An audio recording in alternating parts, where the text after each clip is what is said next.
피터 한영섭 센터장님 모시고 대학생하고 청년들에게 도움이 많이 되는 그런 경제 금융 정보를 소개해 드리도록 하겠습니다. 센터장님 안녕하세요. 예, 안녕하세요. 센터장님 어색해요. 피터. 저도 사실 어색하신데 네. 그래도 피터라고 계속 네. 합니다. 알겠습니다. 피터님 잘 지내셨죠? 네, 잘 지내고 있어요. 네. 아, 요새 너무 더워가지고 그죠. 이제 본격적으로 여름이 된 것 같아요. 맞아요. 네. 네. 오늘 지난 시간까지도 굉장히 인기가 많았어요. 아, 그래요? 네. 좋아요 많이 눌러주셨나요? 네. 지금 안 눌러서 눌러야 되는데. 실제로 청년들한테 도움이 많이 됐다는 얘기 들었어요. 다행이네요. 네. 네. 앞으로도 기대가 많이 돼요. 그럼 열심히 하겠습니다. 네. 오늘은 그 대학생과 청년들에게 어떤 유용한 정보를 알려주실 네. 건가요? 오늘은 뭘 알려드리냐면 네. 우선 제가 퀴즈를 하나 낼게요. 퀴즈. 예. 아, 제가 지금 퀴즈 맡으니까. 퀴즈 좋습니다. 하나 내겠습니다. 네. 100만 원을 빌려가지고 네. 10일 만에 110만 원을 원금이랑 이자를 함께 이제 상환했어요. 10일 만에? 네, 10일 만에. 도둑놈이네요. 도둑놈이에요? 그럴 때 네. 그 연 이자율이 어떻게 돼요? 아, 이자율? 네. 10일 만에 그러면은 네, 보기를 드릴게요. 보기. 네. 1번은 3.6.5%, 2번은 36.5%, 네. 3번은 365%, 4번은 3,650%. 딱 봐도 3번이네요. 딱 봐도 역시 우리 사회자인 이유가 있었어요. 맞아요. 3번 365%입니다. 네. 근데 너무나네요. 여기서 중요한 거는 네. 그럼 이게 합법일까요? 불법일까요? 불법일 것 같은데요. 아, 예, 맞아요. 그렇게- 역시 내 위원장님 잘 아시네요. 그럼 합법이면 몇 퍼센트까지? 예, 합법은 24%. 아, 24%. 연 이상. 이게 이제 법정 최고금리라고 그래가지고 네. 연 24%를 넘으면 이거는 불법이에요. 사실 오늘 제가 얘기 드릴 거는 네. 요런 거예요. 네네. 사실 우리가 대출을 안 받으면 참 좋겠지만 그렇죠. 살아가다 보면 대출을 또 받을 수 있잖아요. 그렇죠. 그래서 이제 맨 첫 번째는 당하지 않게끔 하는 거. 그래서 기본적인 어떤 주제들 조금 말씀드리려고 해요. 네. 그럼 오늘 그 돈을 빌리려면은 우리가 어떤 것부터 알아야 될지 그거부터 한번 짚어볼까요? 네. 네. 아마 대출을 받는 과정은 네. 크게 네 단계로 좀 나눌 수 있어요. 네. 첫 번째는 대출을 이제 빌리기 전에, 전에. 그리고 대출 빌리기 직전에, 네. 그리고 상환 중일 때, 네. 그리고 상환 끝났을 때, 아, 네. 뒤처리까지 중요하거든요. 네. 요게 네 가지 단계가 있는데 네. 이 첫 번째 단계부터 좀 말씀드리면 네, 네. 이제 대출 하기 전에 제일 처음에 해야 되는 것은 언제 대출을 받아야 될 건지, 그쵸. 돈이 네. 언제 좀 부족한지. 계획을 잘 세워야죠. 네, 이게 굉장히 중요한데요. 네. 사실 이제 대출을 할 때 당장 돈이 급해가지고 그죠. 대출을 딱 받아버리면은 이자도 좀 높게 치게 되고, 그렇죠. 또 신용도가. 네, 또 신용 관리 좀 안 된 상태 또 대출 받으면 금리 네. 높잖아요. 네. 우리 저번 시간에 우리 신용 이제 했던 그렇죠. 것처럼. 그렇죠. 네. 네. 그래서 고르지 않게끔 하려면은 미리 이제 대비를 이제 필요한 거죠. 네네. 그러면은 그 신용 등급이 낮으면은 사실 고금리 대출을 받을 수밖에 네, 없잖아요. 아마 우리 네. 이제 방송을 이제 들으셨으면은 네. 신용 등급 아마 배웠잖아요. 그렇죠. 혹시 못 들은 분 계시면 다시 좀 반복해 들으십시오. 신용 등급이 꼭 이제 필요해요. 네. 낮아지면 또 금리가 더 높아지고. 그러니까요. 그리고 아까 잠깐 얘기했지만 당장 급하게 대출을 받으면은 그 조건들을 네. 못 맞춰가지고 대출 자체가 안 되는 경우도 있어요. 아, 그렇군요. 그러면 받고 싶어도 못 받게 되겠죠. 네. 그래서 사실 이제 미리 아는 게 굉장히 좀 중요하거든요. 그럼 정리를 해보면 우리가 돈이 언제 필요한지 미리 계획을 수립을 해서 만약에 6개월 후에 뭐 여행 자금이 부족한지 3년 뒤에 우리가 보증금이 좀 더 보충을 해야 되는지에 대해서 미리미리 살펴보라는 얘기시죠? 네, 역시 우리 위원장님 제가 개떡같이 얘기해도 철떡같이 알아들으시네. 맞습니다. 네. 네. 그러면 또 그 대출하기 전에 어떤 걸 알아야 될지 한번 살펴볼까요? 네. 일단은 대출을 할 때 네. 어디서 이제 대출을 받을 수 있는지 그걸 먼저 좀 아는 게 중요할 것 같아요. 네. 이제 금융기관으로 따지자면은 그쵸. 아마 흔히 아는 이제 뭐 제1금융권, 네. 여기가 보통 은행 이렇게 이제 은행. 얘기하고요. 네. 뭐 제2금융권이라고 그래가지고 뭐 저축은행이나 네. 그렇죠. 네. 제3금융권이 사실 금융권도 아닙니다. 뭐 대부업체 그런 이름만 네. 금융이군요. 사실 그런 기관이 있고 네. 그리고 보통 잘 모르는 거 있는데요. 금융회사 말고 공공기관에서 대출 해주는 것도 있어요. 아, 그렇군요. 네, 공적기금. 네. 사실 이게 제일 이자가 저렴합니다. 아, 이거 뭔 네, 사실 네. 보통 이걸 조금 놓치는 경우가 있거든요. 네. 그걸 먼저 아는 게 필요할 것 같고요. 네. 그리고 담보 종류에 따라서 요게 이제 뭐냐면은 저번 시간에 우리 이제 신용 얘기했잖아요. 네. 그럼 내가 신용만 가지고 대출 받는 거, 그걸 이제 신용 대출이라고 그러고요. 네. 혹은 뭐 집이 있다든지, 네. 자동차가 있다든지, 그럴 때 그거는 이제 담보 대출이라고. 담보 그래요. 대출. 그리고 네. 또 한 가지 더 있는데요. 그건 네. 뭐냐면 보증 대출이라고 그래가지고 보증 대출. 누가 보증서 준다. 근데 우리 개인끼리 보증서는 괜히 조금 이제 부담스럽잖아요. 그렇죠. 가끔은 이제 우리 그 정부가 보증서 주기도 해요. 보통 네. 이제 창업자금 대출 받을 때 네. 무슨 기금 이렇게 있잖아요. 네, 보증기금 네. 맞죠. 거기서 대출을 해주는 게 이제 네. 보증 대출 이렇게 있어요. 그럼 이제 보증서를 거기서 발급받으면은 네. 그 은행에 내면은 대출해주는 거기도 네. 있고요. 예. 그리고 이제 대출을 할 때는 이제 내 상태에 따라서 이제 신용 등급이라든지 이런 것들을 이제 점검하는 게 굉장히 필요하고요. 네네. 그러면은 그 대출 전에 알아야 되는 걸 지금 정리를 해주셨는데요. 그러면 우리가 대출을 받을 때는 또 어떤 걸 알아야 되는지. 네. 한번 좀 전에 제가 얘기드렸던 것처럼 어떤 대출 기관 네. 있잖아요. 이제 좀 더 나가면 대출을 받을 때 기간이 어떻게 되는지. 기간. 네, 3년짜리인지 5년짜리인지 네. 이거에 따라 좀 다를 것 같고요. 네. 두 번째는 그럼 얼마나 필요한지 대출금이라고 그러잖아요. 네. 거기도 필요하고. 그 제일 또 중요한 거 대출금리. 그렇죠. 네. 금리가 뭐 낮은 건지 높은 건지. 네. 아까 다시 법정 최고 금리는 24%. 24% 이런 것들 이제. 네. 그리고 상환 방법이라고 그래가지고 상환을 뭐 이자만 내는 건지 뭐 원금만 내는 건지 요건 뒤에 또 구체적으로 얘기 드릴게요. 네네. 또 점검해야 되는 게 중도 수수료 같은 게 있어요. 대출을 빌렸는데 중간에 이제 갚을 때 네. 수수료를 내기도 하거든요. 중도 수수료 이런 게 있어요. 거기에 또 있는 건지 없는 건지도 조금 이제 점검해야 될 것 같고요. 네. 그리고 이렇게 이제 정보가 굉장히 많잖아요. 네. 이 정보를 조금 찾을 수 있는 그런 플랫폼이 있어요. 플랫폼 있어요. 우리 이제 소비자 TV에서도 아마 소개해 준 거 그렇죠. 있어요. 네. 금융 소비자 포털 해가지고 네. 파인 아마 몇 번째 있을 겁니다 우리. 파인. 네, 파인 사이트 이제 다 찾아보시면은 네. 거기에 대출 정보들이 쭉 다 떠 있어요. 네. 그거 보시면 될 것 같고. 네네. 아까 제가 이제 얘기하다가 좀 말았던 거 상환을 어떻게 되느냐.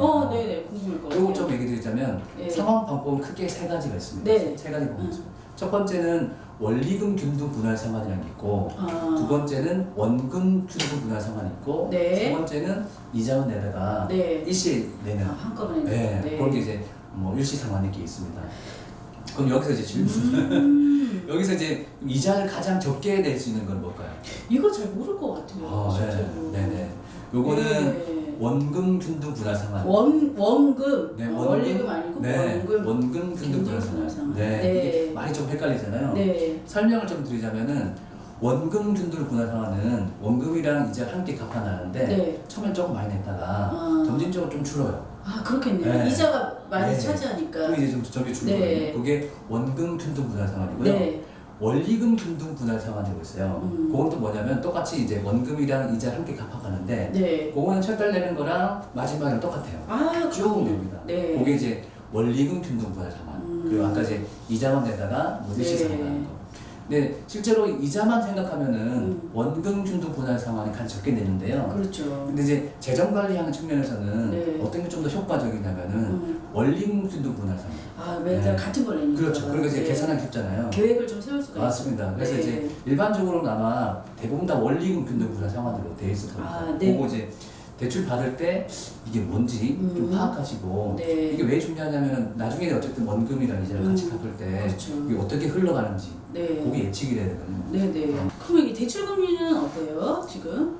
예, 대출 금리는 앞서 잠깐 얘기 드렸던 것처럼 이제 공공기관에서 하는 거. 네. 예를 들자면 우리가 주거 대출 받을 때 보증금 같은 거 네. 그런 기금들이 있거든요. 네. 그게 제일 이제 저렴합니다. 네. 그 다음에 이제 뭐 제일금융권을 그래가지고 은행이나 시중은행 얘기하죠. 그런 데 가지고 네. 갖고 가급적이면은 뭐 대법체라든지 네. 사채 이런 거는 뭐 생각하시지 마시고요. 그럼. 우리 이렇게 들었으니까 네. 그런 데 어쩌고지 마시고 일단 기본적으로 거기부터 이제 아시는 게 제일 네, 중요해요. 그럼 대출할 때 지금 주의사항을 여러 가지를 이야기를 해주셨는데 이거 말고 또 다른 것이 있어요? 네, 그렇죠. 예리하시네요. 네. 뭐냐면은 네.